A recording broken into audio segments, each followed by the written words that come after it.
आ चुके हैं आपके study channel smart study hub by CP Dikshit. इसमें से हम देखेंगे आज मैथमेटिक्स में से एक चैप्टर है अनुपात समानुपात। उसमें किस टाइप के क्वेश्चन आते हैं, जैसे 4200 रुपए की राशि को अमर और मदन के बीच 9:5 के अनुपात में बांटा गया तो मदन को कुल कितनी राशि प्राप्त होगी। अगर आप किसी भी प्रकार के कॉम्पिटिटिव एग्जाम के प्रिपरेशन कर रहे हैं तो ये वीडियो आपके लिए बहुत ठीक रहेगा और बहुत अच्छे से समझ में आएगा मैथमेटिक्स कैसे सॉल्व किया जाता है। इसलिए आप इस चैनल को जरूर सब्सक्राइब करें।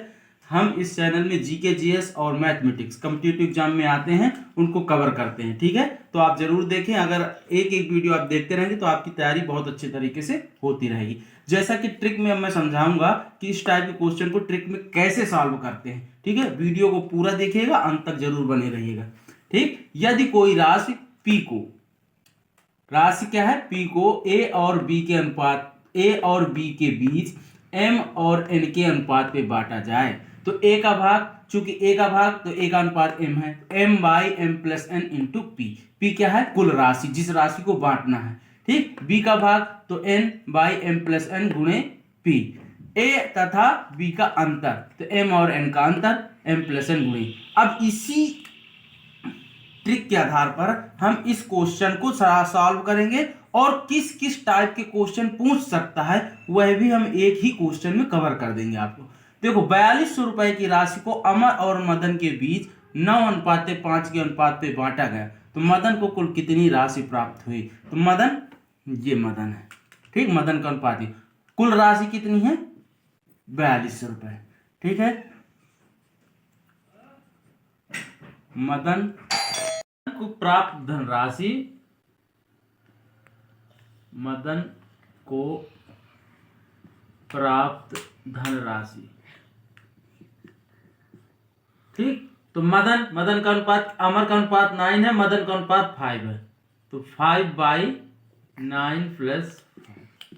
कितनी धनराशि को बांटना है 4200, तो 5/14 इंटू 4200, 14 दूनी 28, 14 × 42, 300, 5 × 15, 1500 रुपए किसके हैं, मदन के, ठीक। अगर अब इसी क्वेश्चन में वह यह कह देता कि अमर को प्राप्त धनराशि कितनी हो जाएगी। देखो, इस क्वेश्चन में तो इतना ही पूछा है, आंसर आ गया, लेकिन इसी एक क्वेश्चन में हम तीनों तरीके सीख लेंगे, ठीक। अगर अब कह देता अमर को प्राप्त धनराशि,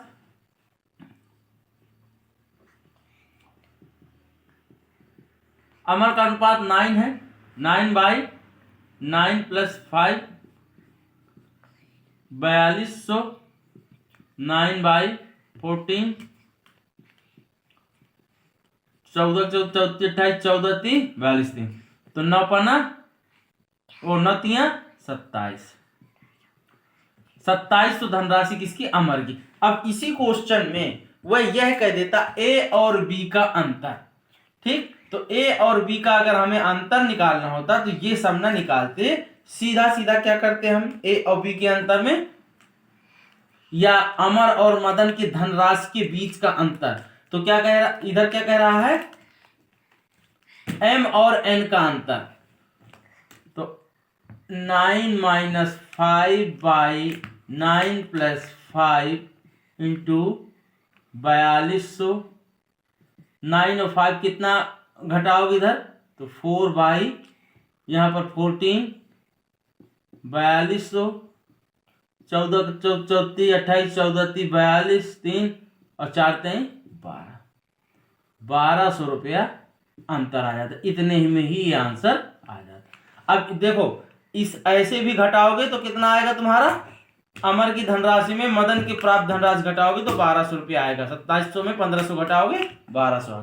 तो एक ही क्वेश्चन में आपके तीनों तरीके क्लियर हो गए। इसलिए यदि वीडियो आपको अच्छा लगा हो, पढ़ाने का तरीका अच्छा लग रहा हो तो वीडियो को जरूर लाइक करें और चैनल को सब्सक्राइब जरूर कर लें, ठीक है। एक एग्जाम्पल और देखते हैं। एग्जाम्पल देखो, ट्रिक क्या कह रहा है, यदि कोई राशि P को A और B के बीच M/N के अनुपात में बांटा जाए तो A का भाग तो A का अनुपात M, ठीक, तो M ऊपर आ जाएगा, B का भाग तो B का अनुपात N, तो N ऊपर आ जाएगा, M प्लस N सब में ही है, P धनराशि को बांटना है तो सब में है, ए और बी का अंतर, तो ए और बी दोनों के अनुपातों का अंतर बाई एम प्लस एन गुणे पी। एग्जाम्पल देखिए, संगीता और राम ने एक साथ मिलकर 6,630 रुपए जमा किए, जो कि क्रमशः 4:9 के अनुपात में है। संगीता ने कितना धन जमा किया?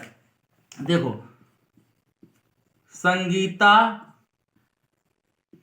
और राम का अनुपात कितना है?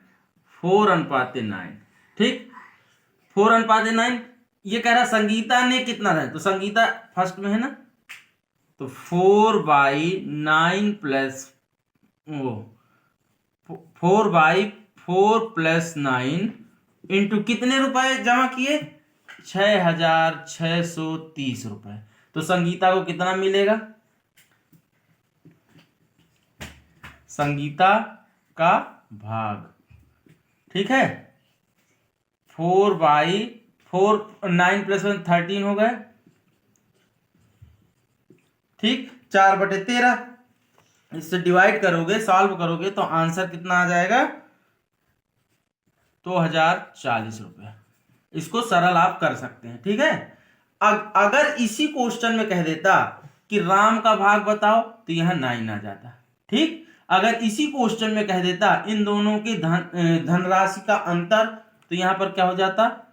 4 और 9 का अंतर ऊपर रख देते। ठीक है ना? तो चैनल को सब्सक्राइब करिए, वीडियो को लाइक कर लीजिएगा।